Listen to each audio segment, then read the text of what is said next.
Title: What is a eunuch? And why so much trust? Ever wondered what a eunuch really is? Ever wondered why ancient kings and pharaohs surrounded themselves with eunuchs in their royal palaces? Stick with me for the next 5 minutes because you're about to find out the surprising reasons, and trust me, it's more interesting than you think. Chapter 1. Why were eunuchs so trusted? Question: why did rulers see eunuchs as the ultimate loyal servants? Here's the deal: because eunuchs couldn't have kids, they had no dynastic ambitions. In other words, they weren't plotting to overthrow the king and start their own family dynasty. Their survival, their status, their everything depended on the ruler. That made them fiercely loyal. To a king, that's priceless. Chapter 2. Why were eunuchs allowed near the royal wives? Question: why did kings trust eunuchs to guard the harem? Simple. Eunuchs posed zero sexual threat. That meant they were the only men allowed close to the king's wives and concubines. Fun fact, the word eunuch comes from the Greek and Hebrew words that means bedkeeper. Yup, their actual job description was watching over royal bedrooms.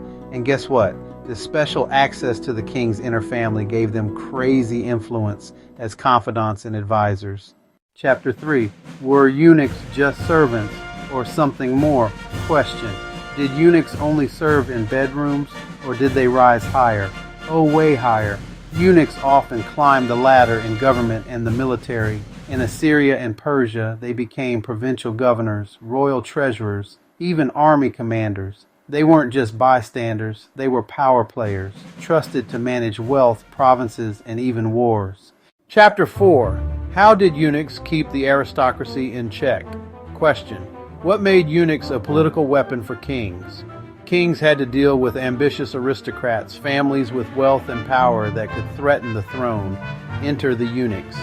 Because eunuchs had no family line, no clan backing them, kings could elevate them without worrying about rival dynasties rising up. Eunuchs became the perfect counterbalance to power-hungry nobles. Chapter 5. What does the Bible say about eunuchs? Question: do we actually see eunuchs show up in the Bible? Absolutely. In the book of Esther, the Persian court is packed with eunuchs who ran the royal harem, and history backs this up. For example, after the Persian king Darius crushed a revolt, he castrated the boys of Miletus and made them eunuchs for court service. Brutal, but standard practice back then. Even Genesis 39 hints at this.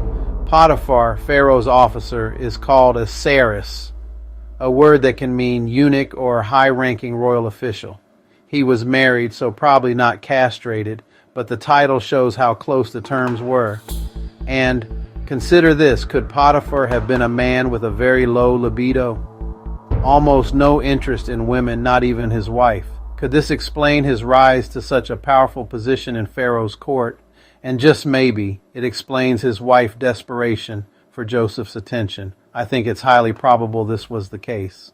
So there you have it. Eunuchs weren't just background characters in history. They were the trusted, loyal, influential right hands of kings and pharaohs. Anyway, if this video provided at least some insights into what a eunuch is and how they impacted royal life, even if it just gave you some aha moments, stick around and look for my next video, which will discuss what Jesus meant when he said, "Some people are born eunuchs."